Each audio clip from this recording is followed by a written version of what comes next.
Hi, baby. What are we going to do today? Jolie Love is one of the most successful German porn stars. Especially men should know them. Many have already watched porn. According to their own data, 96% of men and 79% of women between 18 and 75 years old. Pornhub alone had 88 billion views in 2016. That means 12 views per person on this planet. I can guarantee you everyone watches it. Porn sites play in the top league, the most visited websites in the world. They are on the same level with sites like Amazon, eBay, PayPal, or Netflix. The Germans are among the most active porn consumers in the world. Still, only 38% of adults find it morally acceptable to watch porn. For me, it's just an addiction. It just makes you addicted and only depends on which life you really want to lead. From a feminist perspective, I would definitely say that pornography also contributes to the objectification of women. Everyone consumes eroticism in a certain way, but that's not the point. We talk openly about the dangers of porn, but we don't talk about our own consumption. Bullshit! It's difficult for many people to talk about sex. To know that it's on the internet is even more difficult for some people to understand. There have never been as many porns as there are today. They have never been so diverse. The largest audience group in mainstream porn is still heterosexual men. Their fantasies still shape the content. What does that mean for the women in the industry? What does that mean for the women in the industry? A user wants me to make a 10-minute video for him. The message was from him. Hello, Julie. I would like to have a video of you wearing hot latex overknees. If you do it yourself with a dildo, strips for me. Dirty talk shouldn't be missing either.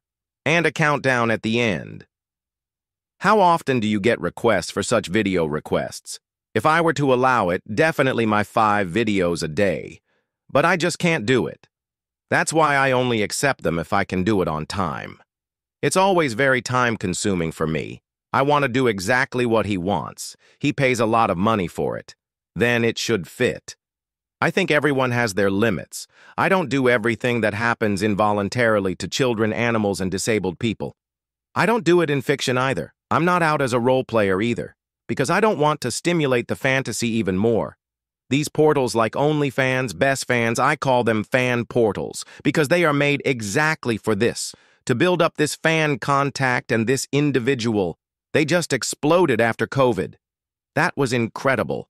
They are huge today and take up a large part of the market for themselves. And then you make 3 or 4 scenes in one day. They don't have to be high-quality films. That's not what people are looking for on such a fan portal. They don't want this 100% illuminated and perfectly made up.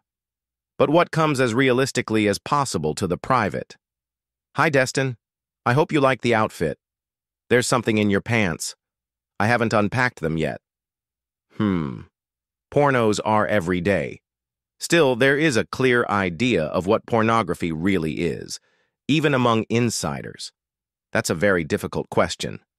Oh God, the definition of pornography is such a thing. Explicit representation of sexuality or genitals. That's porn to me. Porn is just a genre to me, like horror or action. And with that, you satisfy a feeling. With porn, it just gets fucked up. What kind of words do you take in your mouth? I'm scared. In the first place, I would call pornography versatile, because it is now at least one category for everything and every preference. If I had to limit myself to one word, I would say, pornos are media staging of sex. If I just stand naked in front of the camera, that's not pornography to me. It has to have something sexual. Pornography is a product that was recorded in one company and published in another company. Everything that was not done in one company is not pornography, but a crime. The Federal Court of Appeal has defined pornography in a judgment in 2014 as follows. Pornography is the mediation of sexual content which targets exclusively or predominantly the arousal of a sexual attraction in the viewer and thus exceeds the general social values of the sexual status. Germany's most famous feminist defines pornography as follows. Pornography, I'll say it literally now, is the harming or glorifying, clearly degrading, that is the decisive word, sexual representation of women. That means it's not about pleasure here, not about eroticism or anything. What is it about then? Our everyday life is full of sex. Why are pornographic images a taboo? Every medium that people have had since the cave painting, about photography, the film, later the internet, we have always used to show sex and to look at sex. That means somehow this voyeurism, or the desire to portray it, has to be anchored in people. Even in antiquity, there were men who taught prostitutes to portray.